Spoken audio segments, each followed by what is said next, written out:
ఇంట్లో బోర్ కొడుతుంది ఎక్కడికైనా తీసుకెళ్ళచ్చు కదా అని అడిగితే దాంతో ఎందుకు కొట్టించుకుంటున్నావు అని అడుగుతున్నారు.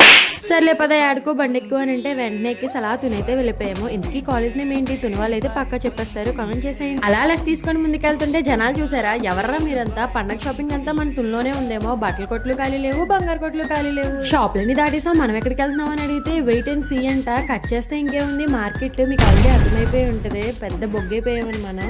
ఇంకా అలా ముందుకెళ్ళి మిరపకాయలు అయితే తీసుకున్నారు, పండగ కదా కొత్త కారం ఆడించడానికి అని చెప్పేసి. మిల్క్ వెళ్తేనేమో చూసారా క్యూ అస్సలు ఖాళీ లేదు. ఇంక ఈ మామగారితో అలా ముచ్చట్లు పెట్టేసి 1 hour అయితే అక్కడే కూర్చున్నాం. ఎక్కడికి వెళ్ళినా వైబ్ అవ్వడం మన హ్యాబిట్ అనుకోండి. నెక్స్ట్ అయితే డిమార్ట్ కి 2026 ఫ్రేమ్ చూసిన వెంటనే చక్కగా 2 ఫోటోలు అయితే తీసుకొని అలా లోపలికి అయితే ఎంటర్ అయిపోయాము. న్యూ ఇయర్ సంక్రాంతి కలిపి కదా, అందుకే చూడండి ఎంత బాగా డెకరేట్ చేసాము. ఏ పని మీద వెళ్ళామో ఆ పని చక్కబెట్టుకు రావాలి డిమార్ట్ కి, లేదంటే లాస్ట్ లో బిల్ యూస్ బొగ్గైపోతాము. అందుకే మనకు కావాల్సిన ర్యాక్ లోకి వెళ్ళిపోయి కావాల్సిన దానికోసం వేట స్టార్ట్ చేసాం. బయటకు వచ్చిన తర్వాత ఐస్ క్రీమ్ తినకపోతే ఎలా బిగులు. సరే తింటూ అయితే డిమార్ట్ కి అయితే బాయ్ చెప్పేసి మళ్ళీ వస్తానని వచ్చేసి